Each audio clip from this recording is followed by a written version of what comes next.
Hi hello friends, ఇవాళ వీడియోలో మనం వచ్చేసి 9th సెప్టెంబర్ 2022కి సంబంధించిన పేపర్ అనాలిసిస్ గురించి అయితే డిస్కషన్ చేద్దాం. ఎవరైతే state and central level government జాబ్స్కి ప్రిపేర్ అవుతున్నారో వాళ్ళందరికీ కూడా మన ఛానల్ తరపున వస్తున్న current affairs and paper analysis చాలా యూజ్ అవుతాయి. ఈరోజు చాలా ఎక్కువ న్యూస్ ఉందండి, కాబట్టి ఎక్కువ టైం కూడా పట్టే ఛాన్స్ ఉంటుంది. అండ్ శ్రద్ధగా కొంచెం టైం పెట్టి జాగ్రత్తగా వినండి. చాలా అప్డేట్స్ ఉన్నాయి, ఇవన్నీ కూడా మీకు కవర్ అవుతాయి. మన ఛానల్ ద్వారా వస్తున్న కరెంట్ అఫైర్స్ పేపర్ అనాలిసిస్ ఎవరికైనా సరే పీడిఎఫ్ రూపంలో కావాలి అనుకుంటే మన దగ్గర 2021 జనవరి నుండి 2022 ఆగస్టు వరకు కూడా ఉండడం జరిగిందండి. అయితే ఇక్కడ మీరు గుర్తుపెట్టుకోవాలి, పర్ మంత్ వచ్చేసి 25 రూపీస్ అండి, అంటే ఒక నెలకి 25 రూపాయలు. అదే ఒకవేళ మీరు ఒక సంవత్సరం తీసుకోవాలనుకుంటే, ఒక సంవత్సరం అంటే 12 నెలలండి, గుర్తుపెట్టుకోండి. 12 నెలలు కరెంట్ అఫైర్స్ కావాలనుకుంటే కేవలం 200 రూపాయలకే వస్తుంది. సో మీరు 12 నెలలు ఈ 200కి తీసుకోవడం ద్వారా మీకు దగ్గరగా 100 రూపీస్ నుండి 120 రూపీస్, అంటే 120 రూపీస్ వరకు కూడా మీకు సేవ్ అవుతాయి. కాబట్టి ఇది ప్రజెంట్ గోల్డెన్ ఆఫర్. ఇది ఎప్పటి వరకు ఉంటుందో మనం చెప్పలేము. 12 నెలలది కేవలం 200కే రావడం జరుగుతుంది. ఎవరికైనా ఇంట్రెస్ట్ ఉందనుకుంటే సో మీరు ఇక్కడ కనబడుతున్న ఏదైతే గూగుల్ పే, ఫోన్పే కానీ అండ్ పేటిఎం ద్వారా కానీ డబ్బులు పంపించి ఈ నెంబర్కి పంపించిన స్క్రీన్ షాట్ తీయండి. విత్ ట్రాన్సాక్షన్ ఐడితో స్క్రీన్ షాట్ తీసి కింద కనబడుతున్న వాట్సాప్ నెంబర్కి మీరు సెండ్ చేస్తే, మీరు సెండ్ చేసిన 24 అవర్స్లోగా మనం వెరిఫై చేసుకొని మీకు ఆ సంబంధించిన ఫైల్స్ పీడిఎఫ్ రూపంలో పంపించడం జరుగుతుందండి. గుర్తుపెట్టుకోండి, 12 నెలలది 200 రూపాయలు, పెర్ మంత్ అయితే 25 రూపీస్. మన దగ్గర ఆగస్ట్ వరకు కూడా ఉన్నాయండి, కానీ మీరు గుర్తుపెట్టుకోండి 12 నెలలు 200. ఒకవేళ మీరు అంత ఎక్స్ట్రా కావాలనుకుంటే దానికి ఎక్స్ట్రాగా పేమెంట్ చేయాల్సి ఉంటుంది. సో ఇది మీకు పీడిఎఫ్ ద్వారా ఇవ్వడం జరుగుతుంది. అయితే గుర్తుపెట్టుకోండి, రీసెంట్గా జరిగిన ఎగ్జామ్స్లో అండ్ జరుగుతున్న ఎగ్జామ్స్లోని అండ్ ఫ్యూచర్లో వచ్చే ఎగ్జామ్స్లో మన ఛానల్ నుండి వచ్చిన కరెంట్ అఫైర్స్ పేపర్ అనాలిసిస్ చాలా యూస్ఫుల్ అయ్యాయి. చూడండి ఫ్రెండ్స్, బ్రిటన్ మహారాణి అస్తమయం, స్కాట్లాండ్లో ఎలిజబెత్ II కన్నుమూత, అత్యధిక కాలం పాలించిన సామ్రాజ్యగా ఘనత, తదుపరి రాజుగా చార్లెస్, స్ఫూర్తి నింపిన నాయకురాలు మోదీ అని. ఓకేనా, ఇది హైలైట్స్. చూడండి, బ్రిటన్ను అత్యధిక కాలం పరిపాలించిన రాణి ఎలిజబెత్ II. ఆమె చనిపోయేటప్పటికి ఆమె ఏజ్ 96 ఇయర్స్. అండ్ ఎక్కువ కాలం పాలించిన రాణి, అది మీరు గుర్తుపెట్టుకోవాలి బ్రిటన్ని. ఓకే. అండ్ గురువారం స్కాట్లాండ్లోని బల్మరల్ క్యాజ్లలో చనిపోయారు ఆమె. బ్రిటన్కు ఈమె ఏకంగా 70 ఏళ్ల పాటు మహారాణిగా వ్యవహరించారండి. అండ్ గురువారం బల్మరోల్లో రాణి ప్రశాంతంగా తుదిశ్వాస విడిచారని బర్మింగ్హామ్ ప్యాలెస్ విడుదల చేసిన ఓ ప్రకటన తెలిపింది. గురువారం ఉదయమే రాణి ఆరోగ్యం ఆందోళనకరంగా ఉందని వైద్యులు చెప్పుకొచ్చారు. అంటే ఈ నేపథ్యంలో కుటుంబ సభ్యులంతా స్కాట్లాండ్ ఎస్టేట్ అబైడెన్షైర్కు చేరుకోవడం మొదలుపెట్టారు. ఆమె కుమారుడు వారసుడైన ప్రిన్స్ చార్లెస్, ఆయన భార్య, గుర్తుపెట్టుకోండి వారసుడు ప్రిన్స్ చార్లెస్, ఆయన భార్య కామిల్లా అండ్ మనవడు ప్రిన్స్ విలియం బల్మరోల్ చేరుకున్నారు. అండ్ వేసవి విడిది కోసం బల్మరోల్కు వచ్చిన ఎలిజబెత్ II అక్కడే ఉంటున్నారు. ఇటీవల కాలంలో రాణి వృద్ధాప్య సమస్యలతో బాధపడుతున్నారండి. అయితే రాణి మరణంతో ఆమె పెద్ద కుమారుడు వేల్స్ మాజీ యువరాజు చార్లెస్ నూతన రాజుగా అండ్ 14 కామన్వెల్త్ దేశాలకు దేశాధినేతగా వ్యవహరించబోతున్నారండి. రాజు రాణి చార్లెస్ కెమిల్లా శుక్రవారం లండన్ చేరుకుంటారని బర్మింగ్హామ్ ప్యాలెస్ అయితే తన ప్రకటనలో చెప్పుకొచ్చింది. రాణి మరణం దేశానికి ప్రపంచానికి తీరం లోటని చార్లెస్ ప్రధాని లిజ్ ట్రస్ అయితే అభివర్ణించారు. అండ్ లిజ్ ట్రస్ ప్రమాణ స్వీకారం తర్వాత ఆమె చనిపోయారు అనమాట. అయితే ఆమె మరణం పట్ల పలువురు దేశాధినేతలు, ప్రముఖులు కూడా సంతాపం ప్రకటించారు. అండ్ ఎలిజబెత్ II తన నాయకత్వంలో బ్రిటిష్ జాతికి స్ఫూర్తిని అందించారని భారత ప్రధానమంత్రి నరేంద్ర మోదీ అయితే చెప్పుకురావడం జరిగింది. అయితే ఆమె దృఢమైన నేతగా గుర్తుండిపోతారని చెప్పుకొచ్చారు. ప్రజా జీవితంలో మర్యాదను, గౌరవాన్ని చాటుకున్నారు. ఆమె దయాగుణం, ఆప్యాయతలకు ఎప్పటికీ మర్చిపోలేమని మోదీ చెప్పుకొచ్చారు. అండ్ ఇంగ్లాండ్ మహారాణి మృతి పట్ల కాంగ్రెస్ అగ్రనేత రాహుల్ గాంధీ కూడా సంతాపం ప్రకటించారండి. అయితే బ్రిటన్ రాజుగా ఇకపై ప్రిన్స్ చార్లెస్ వ్యవహరించనున్నారు. ఇది గుర్తుపెట్టుకోవాలి మీరు, ప్రిన్స్ చార్లెస్ రాజుగా. అయితే పట్టాభిషేకానికి మాత్రం కొన్ని నెలల సమయం పడుతుందని భావిస్తున్నారు. రాజరిక పాలనలో వారసత్వం మారే క్రమం గురించి బ్రిటిష్ రాజరిక నిబంధనలో స్పష్టంగా పేర్కొన్నారు. ఆ ప్రకారం ఎలిజబెత్ II రాణి II పెద్ద కుమారుడు చార్లెస్ బాధ్యతలు స్వీకరిస్తారు. అండ్ 1952 ఫిబ్రవరి 6న కింగ్ జార్జ్ VI కన్నుమూయగా ఆయన కుమార్తె ఎలిజబెత్ II 1953 జూన్ నుండి పగ్గాలైతే చేపట్టారండి. ఎవరి దగ్గర నుండి చేపట్టారు? కింగ్ జార్జ్ VI, ఆయన తండ్రి దగ్గర నుండి. ఓకే. దీనికి అనుసరించి ప్రక్రియ సుదీర్ఘంగా ఉండడం ఒక కారణం. రాజు లేదా రాణి కన్ను మూస్తే 24 గంటల్లో వారసుడిని ప్రకటించాల్సి ఉంటుంది. ఇందుకోసం సీనియర్ మంత్రులు, న్యాయమూర్తులు, మత పెద్దలు సమావేశమవుతారు. ఆ తర్వాత పార్లమెంటును సమావేశపరుస్తారు అండ్ శాసనకర్తలంతా కొత్త రాజుకు విధేయత ప్రకటిస్తారు. ఆ తర్వాత అధికారికంగా ప్రకటన వెలువరిస్తారు. అనువంశిక రాజరిక చట్ట నిబంధనల ప్రకారం ప్రమాణ స్వీకార కార్యక్రమం నిర్వహిస్తారు. ఇదంతా అవ్వడానికి టైం పడుతుంది. అండ్ యావత్ ప్రపంచానికి తరతరాలకు సుపరిచితురాలు క్వీన్ ఎలిజబెత్ II. ఆమె పూర్తి పేరు ఎలిజబెత్ అలెగ్జాండ్రా మేరీ, గుర్తుపెట్టుకోవాలండి, Elizabeth Alexandra Mary. And duke of York అయిన ప్రిన్స్ ఆల్బర్ట్, ఆయన భార్య లేడీ ఎలిజబెత్ బోవెస్ లియాన్ల పెద్ద కుమార్తె అనమాట ఎలిజబెత్ II. అండ్ 1926 ఏప్రిల్ 21 లండన్లో ఆమె జన్మించారు. తండ్రి మరణంతో united kingdom of great Britain, northern ఐర్లాండ్లకు 1952 ఫిబ్రవరి 6న మహారాణిగా బాధ్యతలు తీసుకున్నారండి. అండ్ 21 ఏళ్ల వయసులోనే కామన్వెల్త్ దేశాల సేవకు తన జీవితాన్ని అంకితం చేసినట్లుగా అనౌన్స్ చేశారు.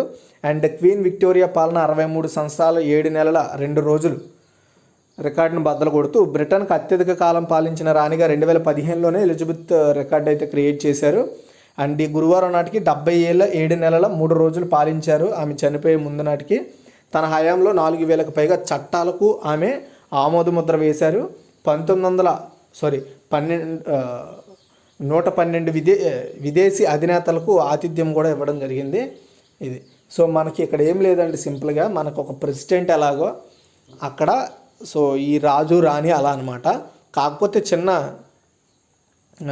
భేదం ఏంటంటే సో ఇక్కడ అక్కడ వారసత్వం, అక్కడ రాచరిక పాలన జరుగుతుంది, ఇక్కడ డెమోక్రటిక్ పాలన జరుగుతుంది. డెమోక్రటిక్ అంటే మన ఎలక్షన్ ద్వారా మనము ప్రెసిడెంట్ ఎన్నుకుంటాం, బట్ అక్కడ కాదు, అది రాచరిక పాలన అంటే రాజుల పరిపాలన కొనసాగుతుంది అక్కడ.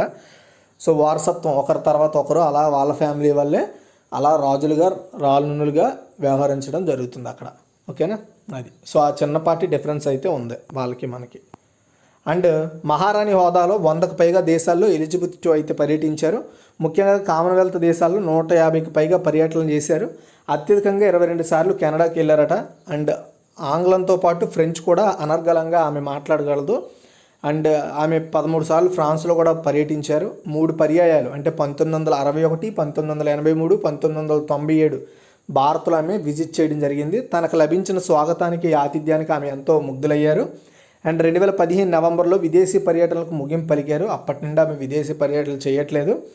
అప్పటికే ఆమె 42 సార్లు ప్రపంచాన్ని చుట్టొచ్చినంత దూరం పర్యటించినట్లు ద డైలీ టెలిగ్రాఫ్ అయితే చెప్పుకొచ్చింది.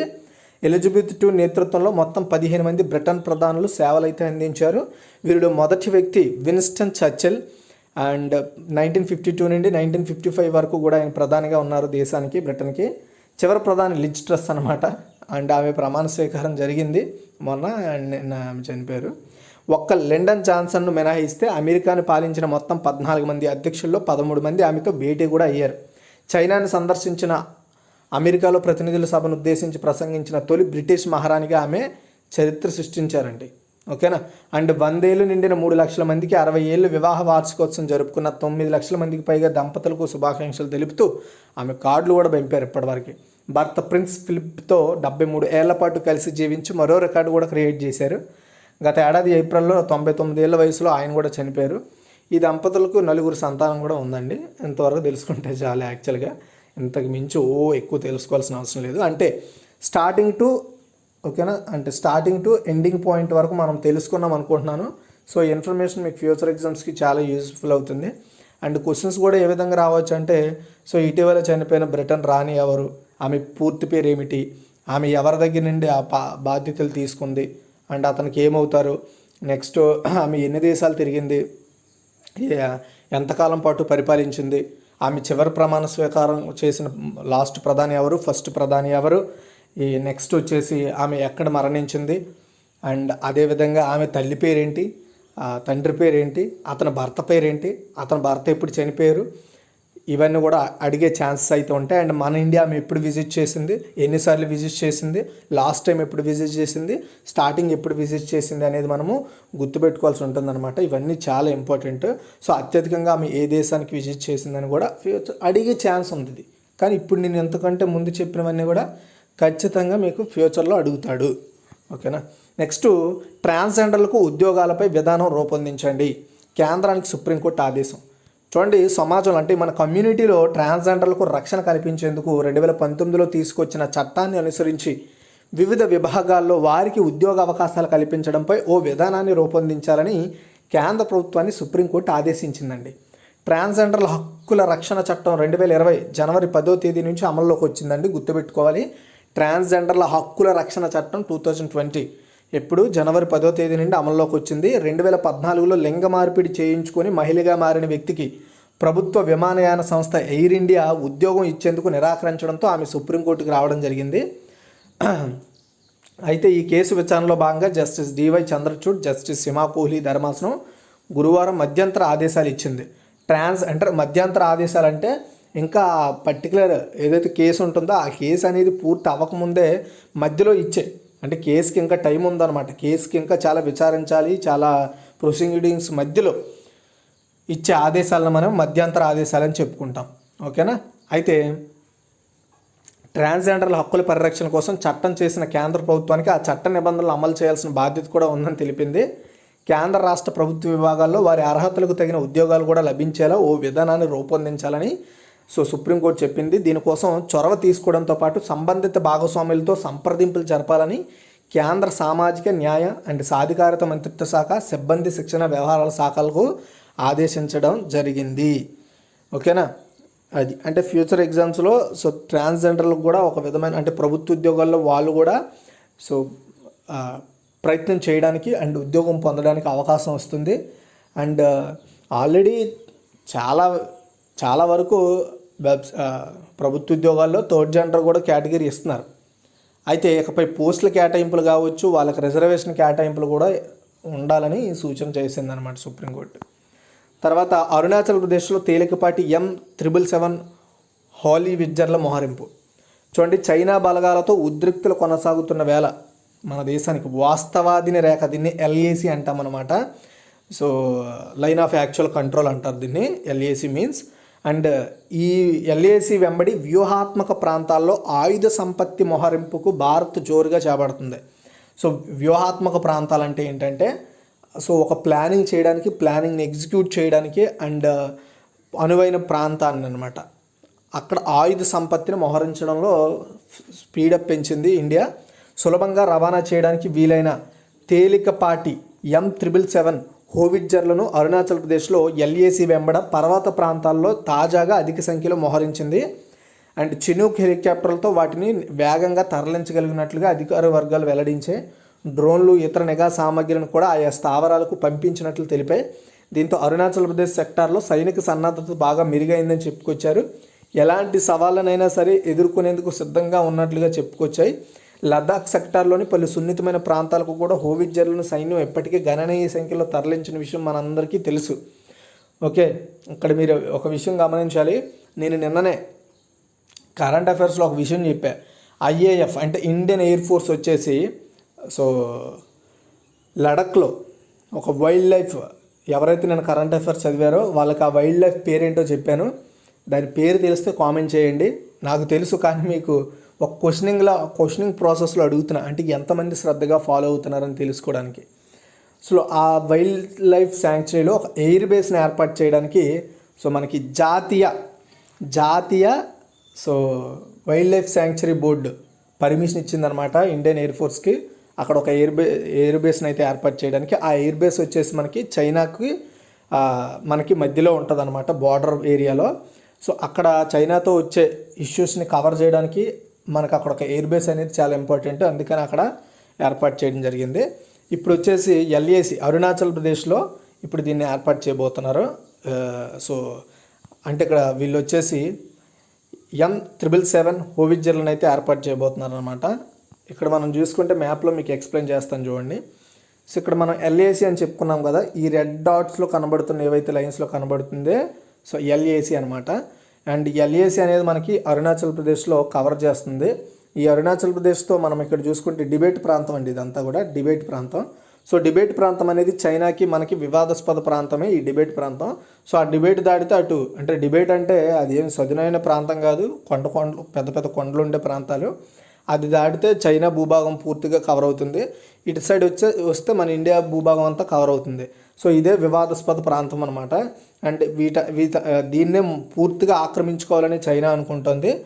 సో మనమేమో దాన్ని ఆక్రమించకుండా చూసుకోవడం మన బాధ్యత అనమాట. ఎందుకంటే ఇది ఒక వివాదాస్పద ప్రాంతం డిబేట్ అనేది. ఓకే, సో మొత్తానికి ఈ ప్రాంతాల్లో మనకి సో ఇందులో మెయిన్ ఏరియాస్లో ఈ యొక్క M777 అనే ఒక హోలిజర్ని అయితే మోహరించడానికి రెడీ అయ్యిందనమాట ఇండియా గవర్నమెంట్. సో దీన్ని బట్టి మనం ఏం అర్థం చేసుకోవాలి, ఫ్యూచర్ ఖచ్చితంగా మనకి చైనాతో మనకి వార్ వచ్చే అవకాశం అయితే ఉంది. సో ఇది ఒక ఎనాలిసిస్ అనమాట.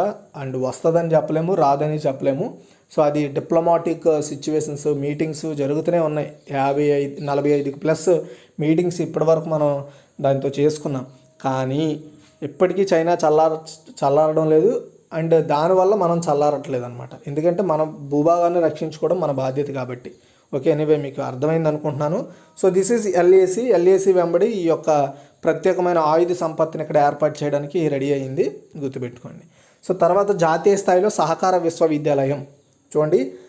దేశంలో ప్రస్తుతం 65,000 ప్రాథమిక వ్యవసాయ సహకార సంఘాలు, వాటిని ప్యాక్స్ అంటారనమాట, ప్యాక్స్. ఓకేనా, ఈ ప్యాక్స్ క్రియాశీలకంగా పనిచేస్తున్నాయి అన్నమాట. సహకార సంఘాలు వ్యవసాయానికి సంబంధించి వచ్చే 5 ఏళ్లలో 3 లక్షల కొత్త సంఘాలు కూడా ఏర్పాటు చేయాలని టార్గెట్ పెట్టుకున్నట్లుగా కేంద్ర సహకార శాఖ మంత్రి అమిత్ షా గారు, హోంమంత్రి కూడా మన ఇండియాకి, హోమ్ మినిస్ట్రీకి మినిస్టర్ కూడా ఆయన. అంటే సహకార మంత్రికి కొత్తగా ఏర్పాటు చేశారు మంత్రిత్వ శాఖని, దానికి కూడా ఆయన్నే ఫస్ట్ మినిస్టర్గా నియమించడం జరిగింది. సో ఆయన ఈ విషయాన్ని తెలిపారు.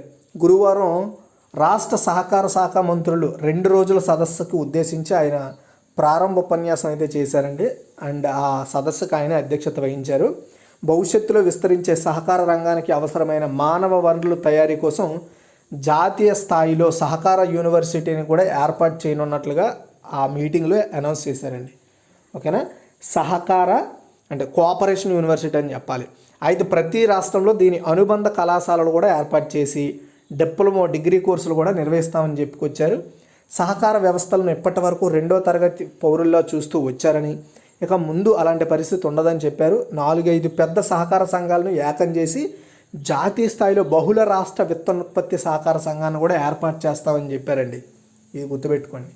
సో అది విత్తనాలపై పరిశోధనలు చేసి కొత్త వంగడాలను రూపొందిస్తారు. అండ్ ఆర్గానిక్ ఉత్పత్తులు పండిస్తున్న ఇప్పటి వరకు వాటిని ధృవీకరించే వ్యవస్థ అయితే లేదండి.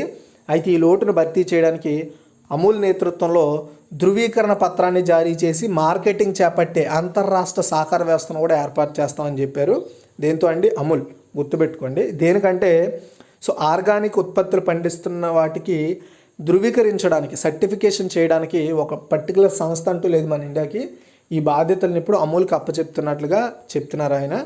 సో రాష్ట్రాల్లో రైతులు పండించే సేంద్రియ ఉత్పత్తులకు అమూల్ కొనుగోలు చేసి ప్రపంచ మార్కెట్కి ఎగుమతి చేసి లాభాలను సహకార విధానం ప్రకారం రైతులకు పంచుతుంది. వచ్చే 2 నెలల్లో ఈ ఏర్పాట్లు మొదలవుతాయని చెప్పారు. అలాగే అమూల్, ఇఫ్కో, నాఫెడ్, NCDC, క్రిప్కోలు కలిసి బహుళ రాష్ట్రాల ఎక్స్పోర్ట్ హౌస్ను కూడా నిర్మిస్తాయని చెప్పారు. చిన్న చిన్న సహకార సంఘాలు తమ ఉత్పత్తులను ఈ సంస్థ ద్వారా ఎగుమతి చేయడానికి అవకాశం ఉంటుందని చెప్తున్నారు. ఓకే, అండ్ రాష్ట్రాలు రాజకీయాలను పక్కన పెట్టి ఒక ట్రస్టీ రూపంలో పనిచేసి తమ పరిధిలో సహకార ఉద్యమాన్ని బలోపేతం చేయాలని ఆయన చెప్పారు. ప్రధాని మోదీ కలయిక $5 ట్రిలియన్ వ్యవస్థ రూపకల్పనలో సహకార వ్యవస్థ పెద్ద పాత్ర పోషించాలని ఆయన చెప్పుకొచ్చారనమాట. ఓకేనా, ఇది మొత్తానికి ఇన్ఫర్మేషను. సో సహకార, గుర్తుపెట్టుకోండి, రాష్ట్ర సహకార శాఖ మంత్రుల 2 రోజుల సదస్సులో ఈ విషయాన్ని అంతా చెప్పారు. సో సహకార యూనివర్సిటీని ఏర్పాటు చేస్తారు నేషనల్ వైడ్గా. అండ్ దానికి రిలేటెడ్ స్టేట్స్లో కాలేజెస్ కూడా డిగ్రీ అండ్ డిప్లొమా కోర్సెస్ని అయితే ప్రొవైడ్ చేస్తారండి. ఇది ఇన్ఫర్మేషన్, చాలా ఇంపార్టెంట్ ఫ్యూచర్ ఎగ్జామ్స్కి. దీన్ని మాత్రం నెగ్లెక్ట్ చేయకండి. తర్వాత తెలంగాణలో థాయ్ దోస్తీ. సో చూడండి, తెలంగాణ థాయిలాండ్ మధ్య వాణిజ్య పెట్టుబడుల ప్రోత్సాహంపై ఒప్పందం కుదిరింది. ఓకే, సో దేంట్లో వాణిజ్యం అంటే బిజినెస్, ట్రేడ్, పెట్టుబడులు, ఇన్వెస్ట్మెంట్స్ మధ్య. గురువారం బ్యాంకాక్లో FTCCI and Thailand chamber of commerce అధికారులు ఈ మెమోరాండమ్ ఆఫ్ అండర్స్టాండింగ్పై సంతకాలు చేశారు. దీని ద్వారా పరస్పర అంటే అటు సైడ్ థాయిలాండ్, ఇటు సైడ్ తెలంగాణ మధ్య వాణిజ్య సహకారం, చిన్న మధ్యతరహా పరిశ్రమలు, స్టార్టప్స్ అభివృద్ధిపై కలిసి పనిచేస్తారు. అలాగే వ్యవసాయ ఆధారిత ఆహార శుద్ధి పరిశ్రమలు, కలప ఆధారిత పరిశ్రమలో పెట్టుబడులు పెట్టబోతున్నారు. ఫ్యూచర్లో food processing, dairy meat processing, furniture పరిశ్రమల్లో పెట్టుబడులు రానున్నాయి. తెలంగాణలో నేరుగా లేదా జాయింట్ వెంచర్ల ద్వారా కొత్త యూనిట్లు ఏర్పాటు చేసి ఇన్వెస్ట్మెంట్ అండ్ ట్రేడ్ రిలేటెడ్ బిజినెస్ని అయితే కొనసాగిస్తారనమాట. అండ్ ఎంతవరకు అయితే మీరు తెలుసుకోండి చాలు. ఓకే, తర్వాత బియ్యం ఎగుమతిపై 20% సుంకం. సుంకం అంటే పన్ను అండి. చూడండి, బాస్మతి బాస్మతియేతర బాస్మతియేతర బియ్యంపై 20% ఎగుమతి సుంకాన్ని విధిస్తున్నట్లుగా సెంట్రల్ గవర్నమెంట్ నోటిఫికేషన్ జారీ చేసింది అండి. ఎంత అండి? 20%, 20%. దీని మీద బాస్మతియేతర బియ్యం మీద. సో అయితే పార్బాయిల్డ్ బియ్యానికి మినహాయింపు ఇచ్చారు. దేశంలో ప్రస్తుత వానాకాలం సీజన్లో వరి పంట విస్తీర్ణం తగ్గడం కారణంగా సో ఇదంతా చేస్తున్నారు. స్వదేశీ బియ్యం సరఫరాను మెరుగుపరిచేందుకు ఈ నిర్ణయం తీసుకున్నట్లుగా తెలిపింది. వరి ధాన్యం, పాలిష్ చేసిన బియ్యం, పాలిష్ చేయని బ్రౌన్ రైస్పై 20% కస్టమ్స్ సుంకం విధించనున్నట్టు రెవెన్యూ విభాగం జారీ చేసిన నోటిఫికేషన్లో తెలియజేసింది. సో పార్బాయిల్డ్ బాస్మతి బియ్యానికి మాత్రం దీని నుంచి మినహాయింపు అయితే ఇచ్చారండి. ఏంటండి? పార్బాయిల్డ్ బాస్మతి బియ్యానికి 9వ తేదీ నుంచి ఇది అమల్లోకి వస్తుందంటే ఈ రోజు నుండి. కొన్ని రాష్ట్రాల్లో వర్షాలు పడని కారణంగా మొత్తంగా దేశంలోని వరి విస్తీర్ణం 5.62% తగ్గి 383.99 లక్షల హెక్టార్లకు పడిపోయిందని కేంద్ర వ్యవసాయ శాఖ తాజాగా విడుదల చేసిన లెక్కల్లో తెలుస్తోంది. ప్రభుత్వ నిర్ణయం వల్ల దక్షిణాది ముడి బియ్యం ఎగుమతిపై ప్రభావం పడుతుందని అఖిల భారత బియ్యం ఎగుమతిదారుల సంఘం అధ్యక్షుడు నదీరామ్ గుప్తా అన్నారు. అండ్ బాయిల్డ్ బియ్యం ఎగుమతి మాత్రం పెరిగే అవకాశం ఉందని చెప్పుకొచ్చారు. ఎందుకంటే దాని మీద సుంకం లేదు కాబట్టి. సో సుంకాలు ఉండే ఏవైతే సుంకం అంటే ఇప్పుడు ఫర్ ఎగ్జాంపుల్ చెప్తాను చూడండి, సేమ్ క్వాలిటీ సేమ్ ప్రోడక్ట్ ఒకటి 20 రూపాయలకి ఒకటి 10 రూపాయలకి అమ్మితే మనం ఏం తీసుకుంటాం? అర్థమవుతుందా? 10 రూపాయల ప్రోడక్టే తీసుకుంటాం, రైట్? అంటే కొన్ని చిన్న చేంజెస్ ఉండొచ్చు, కానీ 10 రూపాయలు తగ్గుతుంది కదా హాఫ్ అమౌంట్ అంటే చాలామంది అదే తీసుకోవడానికి ఇంట్రెస్ట్ చూపిస్తారు. ఎక్కడో కొంతమంది బాగా ఉన్నవాళ్ళు ఆ 20 రూపాయలది తీసుకోవడానికి ట్రై చేస్తారు. అదేనమాట ఇక్కడ వ్యాపారం. సో సుంకం అనేది పెంచడం ద్వారా వేరే దేశాలు ఎగుమతి చేయడం ఆగిపోద్ది. అప్పుడు మన ఇండియాలో ఆ ప్రోడక్ట్ వీటిని కంట్రోల్ చేస్తారు. అంటే సో మన ఇండియాలో కొరత రాదనమాట. ఇలా సుంకం విధించడం వల్ల ఏమవుతుందంటే, సో అప్పుడు ఫర్ ఎగ్జాంపుల్ మన దేశం నుండి వేరే దేశం వాళ్ళు ఫర్ ఎగ్జాంపుల్ ఇప్పుడు సింగపూర్ ఉంది. సింగపూర్ వచ్చేసి మన దేశం నుండి ఇప్పుడు ఈ బాస్మతియేతర రైస్ని ఇప్పటి వరకు ఇంపోర్ట్ చేసుకుంటుంది, మనం ఎగుమతి చేస్తున్నాం. సో 20% సుంకం అంటే పన్ను కట్టాలన్నమాట. 20% పన్ను అనేది కట్టాల్సి ఉంటుంది. సో ఇప్పుడు వేరే దేశం ఫర్ ఎగ్జాంపుల్ బంగ్లాదేశ్ అనుకుందాం. బంగ్లాదేశ్ నుండి వాళ్ళు కేవలం 10% సుంకంతో వాళ్ళకి ఎగుమతి చేస్తామని చెప్తుంది బంగ్లాదేశ్. అప్పుడు ఈ సింగపూర్ ఎక్కడికి వెళ్తుంది? బంగ్లాదేశ్ దగ్గరికే కదా వెళ్తుంది. అప్పుడు మన ఇండియాలో ఎగుమతులు తగ్గుతాయి. ఎగుమతులు తగ్గడం ద్వారా ఏమవుతుంది? మన దగ్గర నిల్వలు పెరుగుతాయి అనమాట. అది సో అంటే మన దగ్గర ఉండే ప్రోడక్ట్ అంటే మన దగ్గర ఉండే ఏదైతే స్టాక్ ఉంటుందో దాన్ని ఇంకా భద్రపరచుకోవడానికి ఈ సుంకం అనేది విధిస్తున్నట్లుగా చెప్తున్నారు. సో ఎందుకంటే పంటల దిగుబడి తగ్గిపోయింది కాబట్టి ఫ్యూచర్లో మన ఇండియాలో ఆహార కొరత రాకూడదు. అందుకని అంటే ఉన్నవంతా డబ్బుల కోసం ఆశపడి ఎగుమతులు పెట్టారనుకోండి, మనం తర్వాత అడుక్కు తినాల్సిన సిచ్యువేషన్ వస్తుంది అనమాట. లైక్ శ్రీలంక.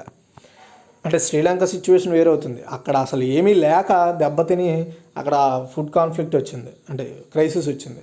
మనకి ఇక్కడ అన్నీ ఉండే క్రైసిస్ తెచ్చుకోవడం కరెక్ట్ కాదనే ఉద్దేశంతో అది తీసుకురావడం జరిగింది. ఎనివే నెక్స్ట్, అంకెల గణనలో వెనకబడిన తమిళ విద్యార్థులు చూడండి. సో కనీస గణన సామర్థ్యం అంటే లెక్కగట్టే సామర్థ్యం లేని ప్రాథమిక పాఠశాల విద్యార్థులు దేశం అంతట్లోకి తమిళనాడులోనే ఎక్కువట. అంటే ఫర్ ఎగ్జాంపుల్ 10 + 20 ఎంత, ఏదో 100 + 200 ఎంత, ఇలాంటి చిన్న కనీస గణనం అంటే లెక్కగట్టే సామర్థ్యం తక్కువగా ఉన్న స్కూల్ స్టూడెంట్స్లో తమిళనాడులోనే ఎక్కువ ఉన్నారట.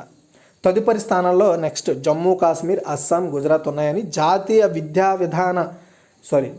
విద్యా పరిశోధన శిక్షణ మండలి, దీన్నే NCERT అంటామన్నమాట.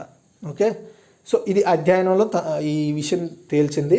3వ తరగతి విద్యార్థులు పుస్తకంలోని అంశాలను అర్థం చేసుకుంటూ మౌఖికంగా చదవగలుగుతున్నారా, అంకెలను గుర్తుపట్టి సాధారణ కూడికలు తీసివేతలు చేయగలుగుతున్నారా అనే అంశాలపై ఈ మండలి దేశవ్యాప్త అధ్యయనం చేసింది. పశ్చిమ బెంగాల్, ఉత్తరాఖండ్, జార్ఖండ్, హిమాచల్ ప్రదేశ్, బీహార్ రాష్ట్రాల విద్యార్థులు మేలైన గణన సామర్థ్యం కనబరిచారని చెప్తుంది. అంటే వీటిలో బెటర్గా ఉన్నారట. 8 ప్రాంతీయ భాషల్లో 25% పైగా 3వ తరగతి విద్యార్థులు పుస్తకాన్ని చూసి ధారాళంగా చదవలేకపోయారు. తమిళనాడులో 42% విద్యార్థుల్లో మౌఖిక పఠన సామర్థ్యం లోపించింది. అంటే చదివే సామర్థ్యం లేదట. తమిళ బాలురు నిమిషానికి 16 పదాలు తడుముకోకుండా చదివితే బాలికలు 18 పదాలను చదవగలిగారు. బెంగాలీ, మిజో, పంజాబీ, హిందీలతో పాటు ఆంగ్ల భాషా విద్యార్థులు అత్యున్నత మౌఖిక పఠన సామర్థ్యాన్ని కనబరిచారని ఎన్సీఈఆర్టీ నివేదికలో వెల్లడించింది. ఓకే, ఈ ఎన్సీఈఆర్టీ మనకు పుస్తకాలు కూడా తయారు చేస్తారు, తెలుసు కదా మీ అందరికీ. వాటి పుస్తకాలనే మనం చదువుతున్నాం ప్రజెంట్, దాని ఆధారంగా తయారైన పుస్తకాలని. అంకెల గణన సాధారణ గణిత పరీక్షల్లో దేశమంతా 10% విద్యార్థులు మేటి ప్రతిభ కనబరచగా 11% మందిలో కనీస సామర్థ్యం కూడా లేదట. 3వ తరగతి పూర్తి చేసేలోగా స్టూడెంట్స్ మౌఖిక పఠనం, గణనాల్లో స్థిరమైన నైపుణ్యాలను సంపాదించేటట్లు చూడాలని, 2026-27 కల్లా ఈ లక్ష్యాన్ని చేరుకోవాలని విద్యాశాఖ 2021 జూలైలో నిపుణ్ భారత్ కార్యక్రమాన్ని తీసుకొచ్చింది. నిపుణ్ భారత్ ఎప్పుడండి? 2021 జూలై. చాలా ఇంపార్టెంట్ అండి. సో పట్టణ అంటే కనీసం చదవగలిగే సామర్థ్యాన్ని పెంచడం ఈ నిపుణ్ భారత్ కార్యక్రమం ఉద్దేశం. ఓకేనా? అండ్ 2022 మార్చిలో ఎన్సీఈఆర్టీలతో కలిసి దేశవ్యాప్తంగా ప్రాథమిక పఠన గణన అధ్యాయాన్ని అయితే నిర్వహించడం జరిగింది. ఇది చాలా ఇంపార్టెంట్ అండి. ఓకే, గుర్తుపెట్టుకోండి. నెక్స్ట్, భారత్ నుంచి తక్కువ ధరకే స్వచ్ఛ హైడ్రోజన్. ఫస్ట్ అసలు H2 ఇక్కడ మీకు కనబడుతుంది. H2 అంటే ఏంటో ఒకసారి చిన్న చూద్దాం. హైడ్రోజన్ మోలార్ ద్రవ్యరాశి ఒకటే, అంటే దాని పరమాణు సూత్రం H2 హైడ్రోజన్ అనమాట. అండ్ H పరమాణు సంఖ్య 1తో తేలికైన ఒక మూలకం అండి H అనేది. ఇది H2 పరమాణు సూత్రంలో రంగు లేని, వాసన లేని, రుచి లేని అత్యంత మండే వాయువు అనమాట H2. That is hydrogen. చూడండి, స్వచ్ఛ హైడ్రోజన్ మార్కెట్కు తలుపులు తెరిచిపెట్టి పోటీకి అవకాశం కల్పిస్తే భారత్ నుంచి తక్కువ ధరకే సరఫరాను పొందే వీలుంటుందని ఐరోపా కూటమి అంటే యూరోపియన్ యూనియన్కి కేంద్ర శాఖ మంత్రి ఆర్కే సింగ్ తెలిపారండి. ఓకేనా? ఐరోపా కూటమికి ఈ విషయం తెలిపారంటే మేము తక్కువ ధరకే మీకు హైడ్రోజన్ ప్రొవైడ్ చేస్తాం, ఓపెన్ మార్కెట్కి ఇవ్వండి అని చెప్తుంది అనమాట ఇండైరెక్ట్గా. తక్కువ ధరకే భారీ పరిమాణంలో స్వచ్ఛ హైడ్రోజన్ తయారు చేసే సత్తా మాకు ఉందని చెప్తోంది.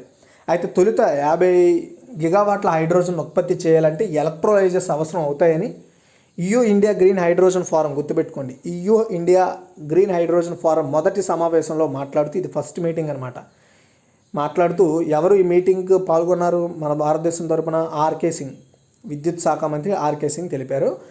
సో భారత్ నుంచి ఐరోపా కూటమి స్వచ్ఛ హైడ్రోజన్ సరఫరా చేసేందుకు అధిక అవకాశాలు ఉన్నాయని, దీనివల్ల ఇంధన దిగుమతుల్లో వైవిధ్యాన్ని EU సాధించవచ్చని తెలిపారు. EUతో మాకున్న బంధం కారణంగా స్వచ్ఛ హైడ్రోజన్ విషయంలో అధిక అవకాశాలు ఉన్నాయి.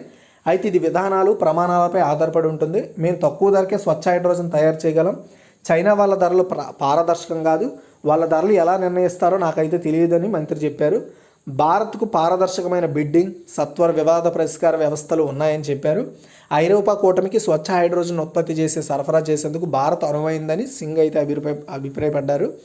అయితే స్వచ్ఛ హైడ్రోజన్కు ఓపెన్ మార్కెట్ ఉండేలా చూడాలని, పోటీకి వీలు కల్పించాలని ఆయన చెప్పుకొచ్చారు. ఓపెన్ మార్కెట్ ఉంటే మేము పోటీ పడతాం, అది మీకే ప్రయోజనం. స్వచ్ఛ హైడ్రోజన్, స్వచ్ఛ అమ్మోనియం తక్కువ ధరకే పొందొచ్చు, అందువల్ల పోటీకి అవకాశం ఇవ్వండి. మీరు అలా చేయకుంటే రక్షణాత్మక వాణిజ్య విధాన వైఖరికి అవలంబిస్తున్నట్లుగా మేము అనుకోవాల్సి ఉంటుందని EU ప్రతినిధితో మంత్రి ఆర్కే సింగ్ చెప్పారు. అయితే ప్రపంచవ్యాప్తంగా ఎలక్ట్రోలైజర్ల తయారీ సామర్థ్యం తగినంతగా లేదని కూడా ఆయన అన్నారు. సో ఇక్కడ సింపుల్గా మీరు గుర్తుపెట్టుకోవాలి.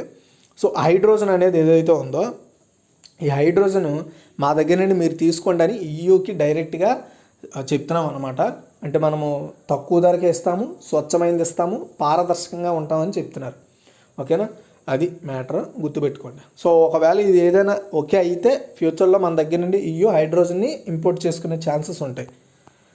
సో ఆ తర్వాత ఎక్కువగా అత్యధికంగా ఇంపోర్ట్ చేసుకుంటున్న ప్రాంతంగా EU నిలవచ్చు. ఓకేనా? అది. సో నెక్స్ట్, పాకిస్తాన్కు అమెరికా $45 కోట్ల సైనిక సాయం అండి. చూడండి, పాకిస్తాన్కు $45 కోట్ల సైనిక సాయం అందించడానికి అమెరికా ముందుకు వచ్చిందండి. F-16 యుద్ధ విమానాలను మరమ్మత్తు, విడిభాగాల సరఫరా, సాఫ్ట్వేర్, ఇంజిన్ హార్డ్వేర్ ఆధునీకరణ, ఎలక్ట్రానిక్ పోరాట సామర్థ్యం తదితరాలను సమకూర్చాలని నిర్ణయించింది.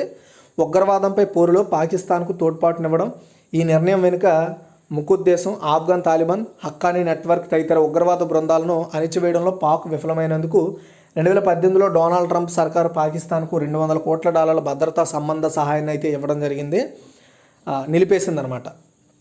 ముందు ఇద్దామనుకున్నారు, తర్వాత కాకపోతే వీళ్ళు టెర్రరిజంని కంట్రోల్ చేయలేకపోతున్నారు కాబట్టి వీళ్ళకి ఎంత మనం ఇచ్చి వేస్ట్ అని ఆగిపోయింది డొనాల్డ్ ట్రంప్. బట్ తాజాగా జో బైడెన్ గవర్నమెంట్ దాన్ని పునరుద్ధరించి పాక్ ఇప్పుడు అందిస్తున్న సహాయంలో కొత్త ఆయుధాలు కానీ, కొత్త బాంబులు, క్షిపణులు కానీ ఉండవని, ఇప్పటి వరకు ఉన్న F-16 మాత్రమే మరమ్మతులు చేస్తాం, వాటి సామర్థ్యాన్ని పెంచుతామని కాంగ్రెస్ పార్లమెంట్కు బైడెన్ సర్కార్ అయితే తెలియజేసింది. దీనివల్ల దక్షిణాసియా ప్రాంతంలో బలబలాల సమతూకంలోనూ మార్పు రాదని వివరించింది. అంటే దీనివల్ల ఏం పెద్దగా వణిగేదేం ఉండదని చెప్తుంది అమెరికా. ఉగ్రవాదంపై ప్రస్తుత భావి పోరులో అమెరికా నాటో దళాలతో కలిసి పనిచేయడానికి పాకిస్తాన్కి ఈ సహాయం ఉపకరిస్తుందని తెలిపింది. చూడండి, యాక్చువల్గా సింపుల్గా ఏం చెప్పాలంటే, సో అందుకే చాలామంది అంటారు అమెరికాని ఎప్పుడు నమ్మకూడదు అని. దానికి రీజన్స్ అంటే ఇదే. 200 కోట్ల రూపాయలని అప్పుడు ట్రంప్ ఎందుకు ఆపారండి? సింపుల్గా, సో ట్రంప్ ఆపడం గల కారణం ఏంటంటే వీళ్ళు ఉగ్రవాదాన్ని కంట్రోల్ చేయలేకపోతున్నారు, మెయిన్ అది. సో ఆ ఉగ్రవాద చర్యలు ఎక్కడ ఎక్కువయ్యాయి? మన ఇండియాలో. అది కూడా ఎక్కడ? జమ్మూ అండ్ కాశ్మీర్ ప్రాంతంలో రోజుకి ఏదో ఒకటి జరుగుతూనే ఉంటుంది, అలజడి, చిన్నదో పెద్దదో, 2 రోజులకు ఒకసారి 3 రోజులకు ఒకసారి. సో అక్కడ ఎక్కువ. అండ్ ఇంకా ఆఫ్ఘనిస్తాన్లో తాలిబాన్ల పరిపాలన కాబట్టి అఫ్కోర్స్ అక్కడ బాగా పెరిగింది అక్కడ కూడా. అండ్ మన ఇండియాలో కూడా మెయిన్ పాకిస్తాన్ అనేది ఒక ఇంటర్లింక్ కంట్రీ అనమాట. సో ఉగ్రవాదంతో వాళ్ళకి టైఅప్స్ ఉన్నాయని చెప్పడానికి ఇప్పుడు నేనేం కొత్తగా చెప్పాల్సిన అవసరం లేదు, అది ప్రతి ఒక్కరికి తెలుసు. ఈ టైంలో వాళ్ళని సపోర్ట్ చేయడానికి 45 కోట్లు కేటాయించడం వెనుకున్న ఉద్దేశం ఏంటంటే, వాళ్ళు ఒకటి సో ఆల్రెడీ ఉన్న హెలికాప్టర్లు వీటిని మరమ్మతులు చేస్తామని వాళ్ళు చెప్తున్నారు వాళ్ళ ఉద్దేశం ప్రకారం. దీనివల్ల పెద్దగా ఎవరికేం ప్రమాదం ఉండదని చెప్పుకొస్తున్నారు. కాకపోతే ఇక్కడ మీరు గుర్తుపెట్టుకోవాలి, మనం ఆల్రెడీ చెప్పుకున్నాం ఉగ్రవాదాన్ని కంట్రోల్ చేయక. సో ఆల్రెడీ ఇది గ్రే లిస్ట్లో ఉందని మనందరికీ తెలుసు. ఈ గ్రే లిస్ట్లో ఉన్నప్పుడు దాని ఉద్దేశం ఏంటంటే, పెద్దగా ఎక్కడ ఏం పెట్టుబడులు రాకూడదు, చేయకపోవడం మంచిదని ఇండికేషన్ ఇస్తుంది. టెర్రరిజం ఎక్కువగా కంట్రోల్ చేయకుండా అండ్ నియంత్రించకుండా ఇది ప్రొసీడింగ్ చేస్తుందనే ఉద్దేశంతో చాలామంది ఏంటంటే దీన్ని బ్లాక్ లిస్ట్లో పెట్టారు. చాలా కంట్రీస్ కూడా దీనికి ఎక్కువగా పెట్టుబడులే ఉండవు. మన దేశానికంటే ఇప్పుడు చుట్టూ ఉన్న దేశాలన్నీ మన దగ్గరికి వస్తాయి, కానీ ఇక్కడ చాలా తక్కువ. అసలు ఏ దేశ నాయకుడు ఇక్కడికి వెళ్ళడు, వీళ్ళు ఏ దేశానికి పెద్దగా వెళ్ళరు, సంప్రదింపులు పెద్దగా ఉండవు. ఎందుకంటే వీళ్ళు ఎప్పుడు ఇలాగే ఉంటారనమాట. ఓకేనా? సో దానివల్ల ఈ టైంలో వీళ్ళు ఈ 45 కోట్లు వెనక ఒక ఉద్దేశం ఏదైనా అయ్యి ఉండొచ్చు. బయటకు ఒకటి, లోపల ఒకటి, 2 కారణాలు ఏదైనా ఉండొచ్చు. ఓకేనా? అది. సో అయితే అలా అని అమెరికాని కూడా తప్పు పట్టలేదు. ఎందుకంటే అమెరికాని ఆల్ఖైదా ఉగ్రనేత, ఆల్ఖైదాకి హెడ్గా ఉన్న సాల్ జవార్ని కూడా ఇటీవల చంపేసింది. సో కాబట్టి వీళ్ళు ఏం ఉగ్రవాదాన్ని ప్రేరేపిస్తారని కాదు, కాకపోతే ఇంకా దేన్నో కంట్రోల్ చేయడానికి వీళ్ళు ఆలోచనలో ఉన్నారని మనం అర్థం చేసుకోవాలి. నెక్స్ట్, విజయవంతంగా QRSAM పరీక్ష. QRSAM గుర్తుపెట్టుకోండి. QRSAM quick reaction surface to air missile. దీన్నే మనము QRSAM అని షార్ట్కట్లో ఉంటాము. దీన్ని భూతలం నుంచి గగనతలంలోకి ప్రయోగించే సత్వర స్పందన క్షిపణి అని అంటాం తెలుగులో. ఓకేనా? వెంటనే భూమి ఉపరితలం నుంచి ఆకాశానికి సత్వరం వెంటనే వితిన్ సెకండ్లో ప్రయోగించే మిసైల్ అనమాట. మన దేశం దీన్ని గురువారం 6వసారి సక్సెస్ఫుల్గా టెస్ట్ చేసింది.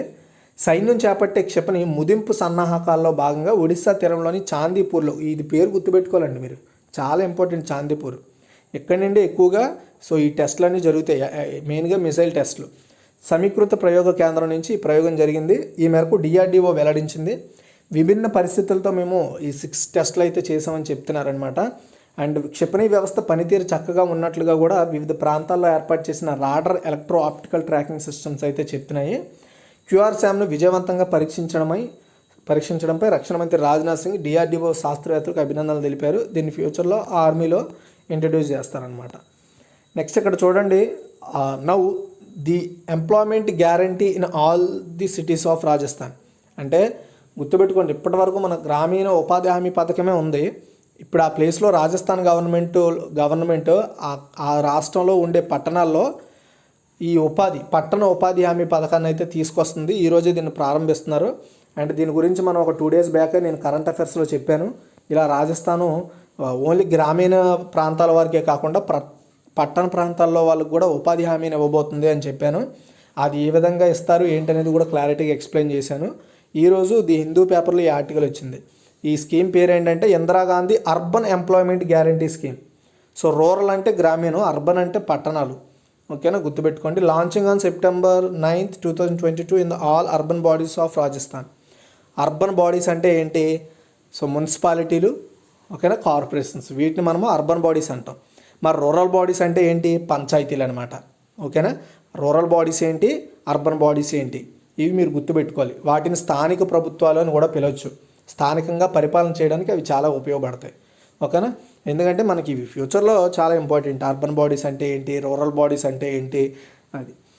So 100 days of employment in year to interested families. చూడండి, ఎవరైతే ఇంట్రెస్ట్గా ఉంటారో ఆ ఫ్యామిలీస్కి 100 రోజుల పాటు ఇచ్చే స్కీమ్ అనమాట. 100 రోజుల పాటు వాళ్ళకి ఉపాధిని అయితే ఇస్తారు. రోజుకి ఇంతని సేమ్ గ్రామీణ ఉపాధి హామీ పథకం లాగే ఉంటుంది, సేమ్ యాస్టీజ్ 100 days వర్క్ ఉంటుంది. అది కూడా అందరికీ కాదు, మళ్ళీ ఇంట్రెస్ట్ ఉన్న వాళ్ళకి మాత్రమే ఉంటుంది. Get register today at our urban body or any e Mitra centre. Register your family through Jan Aadhaar card and people aged 18 to 60 years are eligible. So far more than 2.25 lakh families are registered. అంటే ఇప్పటి వరకు 2.25 లక్షల families అయితే register అయ్యాయి. And ఇందులో 18 నుండి 60 సంవత్సరాల వాళ్ళకి మాత్రం అవకాశం ఉంటుంది. మీ ఆధార్తో ఇక్కడ మీరు రిజిస్టర్ అవ్వాలన్నమాట. ఈ మిత్ర లేదా సో మీరు పురపాలక శాఖలు ఏవైతే ఉంటాయో అక్కడ వెళ్ళి రిజిస్టర్ అవ్వాలని చెప్తుంది. Works to be carried out under the scheme. అయితే దీని కింద ఏవే పనులు చేయాల్సి ఉంటుంది. ఎన్విరాన్మెంట్ ప్రొటెక్షన్ ఉంటుంది, అంటే పర్యావరణ పరిరక్షించడానికి సంబంధించిన వర్క్. వాటర్ కన్జర్వేషన్ ఉంటుంది, హెరిటేజ్ కన్జర్వేషన్ ఉంటుంది, maintenance of parks, removal of encroachment and illegal boards, hoardings, banners etcetera, cleanliness and sanitation and other works. ఓకేనా, ఇది మ్యాటర్. ఇది గుర్తుపెట్టుకోండి. ఈ స్కీమ్ యొక్క షార్ట్ ఫామ్ ఇదంతా కూడా ఇంతవరకు తెలుసుకుంటే చాలు మనకి. ఈ స్కీమ్ పేరు ఏంటంటే Indira Gandhi urban employment guarantee scheme. So Indira Gandhi అనే పేరుని అక్కడ ఇంప్లిమెంటేషన్ చేయడానికి గల కారణం ఏంటంటే ప్రజెంట్ అక్కడ కాంగ్రెస్ గవర్నమెంట్ అయితే ఫామ్ అయ్యి ఉందండి. ఓకేనా, సో అక్కడ ప్రజెంట్ రాజస్థాన్ యొక్క చీఫ్ మినిస్టర్ ఎవరండి? అశోక్ గెహ్లోట్ అండి. ఓకేనా, ఇది మ్యాటర్. నెక్స్ట్ ఓగిల్వీ గ్లోబల్ సిఇఓగా దేవిక బుల్చందాని. చూడండి, ప్రకటనలు అంటే అడ్వర్టైజ్మెంట్ కావచ్చు, మార్కెటింగ్, ప్రజా సంబంధాలు దిగ్గజ సంస్థ ఓగిల్వీ తమ గ్లోబల్ చీఫ్ ఎగ్జిక్యూటివ్ ఆఫీసర్గా దేవికా బుల్చందాని అపాయింట్ చేసుకుంది. సో ఫలితంగా బహుళజాతి కంపెనీలను నడిపిస్తున్న భారత సంతతి వ్యక్తుల సరసన ఆమె కూడా చేరిందండి. ఇప్పటి వరకు ఓగిల్వీ ఉత్తర అమెరికా గ్లోబల్ ప్రెసిడెంట్ అండ్ సిఇఓగా దేవికి వ్యవహరించారు. ప్రస్తుతం గ్లోబల్ సిఇఓగా యాండీ మెయిన్ స్థానాన్ని ఆమె భర్తీ చేయబోతున్నారు. ఈ ఏడాది చివరి వరకు యాండీ మెయిన్ సీనియర్ సలహాదారుగా సేవలు అందిస్తారని కంపెనీ చెప్పింది. 93 దేశాల్లో 131 కార్యాలయాల్లో అన్ని సృజనాత్మక నెట్వర్క్ వ్యాపారాలకు సంబంధించిన అంశాలకు దేవిక బాధ్యత వహిస్తారు. అంతర్జాతీయ ప్రకటనలు కమ్యూనికేషన్ల గ్రూప్ WPPలో ఓగిల్వీ భాగంగా ఉంది. అండ్ WPP ఎగ్జిక్యూటివ్ కమిటీలో కూడా దేవిక చేరబోతున్నారు. ఇది నెక్స్ట్ నీరజ్ నయా చరిత్ర. నయా మీన్స్ కొత్త అనమాట. డైమండ్ లీగ్ ట్రోఫీ సొంతం. భారత స్టార్ అథ్లెట్ అయిన నీరజ్ చోప్రా చరిత్ర సృష్టించాడండి. డైమండ్ లీగ్ ఫైనల్లో, మొన్నటి వరకు డైమండ్ లీగ్ జరుగుతూనే ఉంది, ఇప్పుడు ఫైనల్లో మనోడు గెలిచాడండి. సో ఈ డైమండ్ లీగ్లో గెలిచిన ఫస్ట్ ఇండియన్ అథ్లెట్గా రికార్డు కూడా క్రియేట్ చేశాడు నీరజ్ చోప్రా. అండ్ గురువారం ఫైనల్లో జావెలిన్ను 88.44 మీటర్లు విసిరిన నీరజ్ అగ్రస్థానంలో నిలిచాడు. తొలి ప్రయత్నంలో ఫాల్ట్ చేసిన ఈ 24 ఏళ్ల ఒలింపిక్ ఛాంపియన్ తర్వాత గొప్పగా పుంజుకున్నాడు. రెండో ప్రయత్నంలో 88.44 మీటర్ల త్రోతో అగ్రస్థానంలో దూసుకెళ్లాడు. సో ఒలింపిక్ రజత విజేత చెక్ రిపబ్లిక్ ఆటగాడు జాకబ్ వాద్లేజ్ 86.94 మీటర్లు మాత్రమే విసరగలిగాడు. సో రెండో స్థానంలో ఉన్నాడనమాట. అండ్ జర్మనీ ఆటగాడు వెబర్ జూలియన్ 83.73 మీటర్లు విసిరి థర్డ్ ప్లేస్లో నిలిచాడు. వీళ్ళిద్దరికంటే ఎక్కువగా మనోడు 88.44 మీటర్ల దూరం అయితే జావెలిన్ అయితే విసరడం జరిగింది.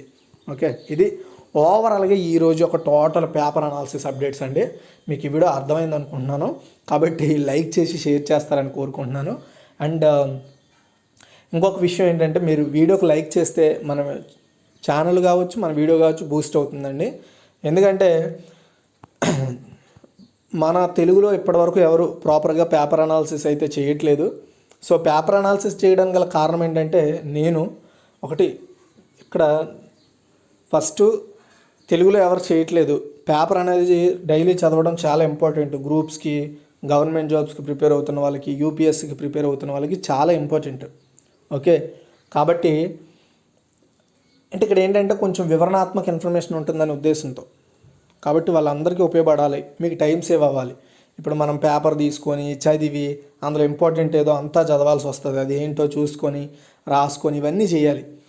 అలా కాకుండా చూసి అందులో ఇంపార్టెంట్ ఏదో నేనే కట్ చేసి మీకు ప్రొవైడ్ చేయడం ద్వారా మీకు చాలా టైం సేవ్ అవుతుంది. ఇంకోటి ఏంటంటే, మనం చూడడం ద్వారా కానీ రాయడం ద్వారా కంటే వినడం ద్వారా కూడా చాలా స్పీడ్గా మనము ఒక విషయాన్ని తెలుసుకోగలం. అందుకే ఇప్పటి వరకు కూడా మనకెందుకు పర్టికులర్గా టీచర్లు వచ్చి మనకెందుకు చెప్తా ఉంటారు, లెసన్స్ ఎందుకు చెప్తారంటే వినడం ద్వారా మనం అర్థం చేసుకోగలం చాలా స్పీడ్గా. ఓకేనా, అండ్ అందుకే ఫస్ట్ రైట్ వచ్చేసి చెప్పడానికి, అవకాశం ఇస్తారు. నేను అందుకని మీకు ఇది చెప్పాలనుకొని తీసుకొచ్చాను. అండ్ ఎందుకంటే ఫ్యూచర్ మీ ఎగ్జామ్స్ అంతా కూడా చాలా కూల్గా జరగాలి, మీరు ఎక్కువ టైం సేవ్ చేసుకోగలగాలి, అది మన మెయిన్ పర్స్పెక్టివ్. అండ్ కాకపోతే నార్త్ సైడ్లో హిందీలో వాళ్ళు చూసుకుంటే ఎక్కువ హిందీ పేపర్ది, ఇండియన్ ఎక్స్ప్రెస్ ఇలాంటి పేపర్లు అనాలిసిస్ చేస్తూ ఉంటారు. బట్ నేను అక్కడ తెలుగు పేపర్లు, ఇంగ్లీష్ పేపర్లు కూడా కలిపి చేస్తాను, ఎందుకంటే అది మీకు ఇన్ఫర్మేషన్ ఎక్కువ, లాట్ ఆఫ్ ఇన్ఫర్మేషన్ కవర్ అవ్వాలనే ఉద్దేశంతో. ఓకే, ఎనీవే మీకు అర్థమైంది అనుకుంటున్నాను గైస్. అండ్ నేను దీనికి పెట్టే టైం కూడా నాకు ఒక 2-3 అవర్స్ అయితే కన్జ్యూమ్ అవుద్ది. ఆ టైంని మీరు లైక్స్తోని, మీ కామెంట్స్తో నాకు తెలియజేస్తారని కోరుకుంటున్నాను.